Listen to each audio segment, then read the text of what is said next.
you're a big guy, Yeah. physical, movement is a big part of your game, but you've always done it in a way where it's been reasonably fair and free flowing. Mm-hmm. When you see the kind of eyeballs and all the talk at the minute about the movement at the top of the game, especially, with Asal and the other guys, like what do you kind of see going on there when you're looking at it? Everyone knows what he's doing for me, mindset. Well, he's in the spotlight because he's number one in the world. There's plenty of Egyptians what are 50 in the world doing the same. There's plenty of people you don't see in a 5K what are absolutely blocking, cracking, cheating. And cheating happens, doesn't it? He's just at the spotlight of it, and he's got a choice. From what I see from it, some days he sees it that clear and he hits the ball that well he doesn't need to. Like, he can beat players from 5 to 50 in the world in 35 minutes. Like, who would batter me in 30 minutes. So, like, when he's on his game and he's hitting his lines, he doesn't need to do all these movements. But when someone gets into him, like Joel, Paul, there's certain people who have got to stages where they're starting to find cracks in him because he might not be hitting them perfect lines. He might be slightly off. He resorts to getting in the way. It's pretty obvious. Whether the referees see it, what I'd like to ask the question is to people like Lee Drew and all these guys, why aren't they doing anything about it? Like, why isn't there a big ban? I got a ban at 19 for 6 months for smashing a racket. At the time, it was a 3-tier strike. So I got a 6-month ban for having 3 conduct points. When you get a conduct point against you, I had 3. So my 9-month ban was for smashing a racket after a loss. It was John Mazzarella.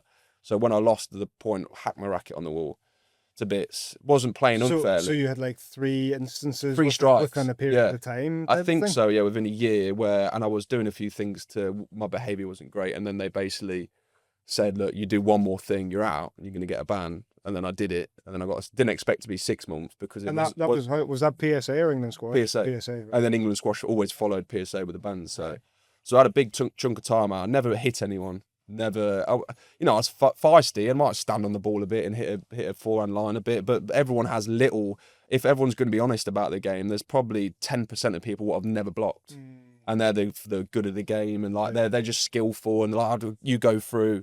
But most people in a dodgy situation, you hit a good line, you stand strong. But the difference to me is what Asal's doing. He's purposely moving into the line, and just the little hip checks and like the foot going out, to me, is enough to say just that we don't want it. Whatever he's bringing to the sport, I don't know what kind of money he's bringing into Egypt squad. I don't all that kind of stuff. But there's a line, isn't there? Like, there's a line, and I just think he does it when his ego's scared of losing.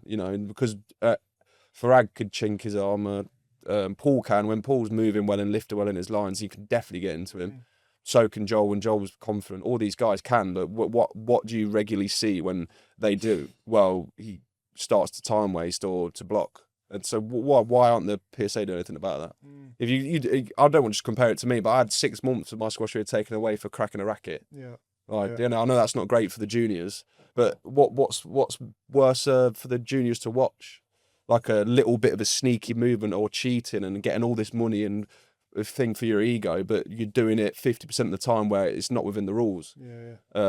But you're saying as well, you're seeing that in the 5Ks and the 10Ks and further down. Oh, loads of people. So it's not. But it's probably what they're watching him, and he's going to be breeding a lot of.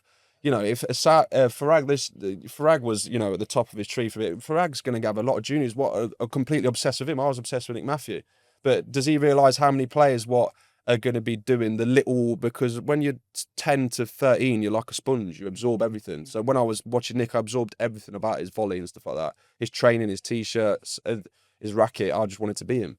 So for a year, so he's going to have kids what are doing that. So PSA need to understand the generation what's going to come with him behaving like he is. Like I said, he's not bad. There's been worse players what have been awful, like McGueed. I remember playing McGueed, and I don't know, from 30 years ago, you'll have stories that there's always been people what have pushed the line, and probably way nastier than him. He's just quite, I think he's quite, one, he's very intelligent. To be able to do what he does and hit a perfect line is a skill in its own. Like, I don't know how he does it. Like, if I'm thinking of blocking some, which I have in phases, I'm thinking I've got into a few matches where it's more of a fight than but that's just characters like you, basically. Yeah. And when I try and block, the quality of my shot is shocking. I just give a stroke away. But he's able to, like, in the heat of the moment on a glass court with all the cameras, block you, trip you up, and hit a perfect line. It's like, I respect the skill. I don't respect the behaviour, but I respect the skill. But they need to do something about it. Like, because James is here, Bullshot was here. They have a conversation with him. You know, every time I've drawn the line, England squash had a conversation and tried to do something. They did do something. I got a ban. PSA got a ban for my behaviours, cracking rackets, giving condescending stuff to the marker. You're going to get banned. It happened. It's all talk with him at the moment, isn't it? All talk. One little month ban, nothing happens. They still post him.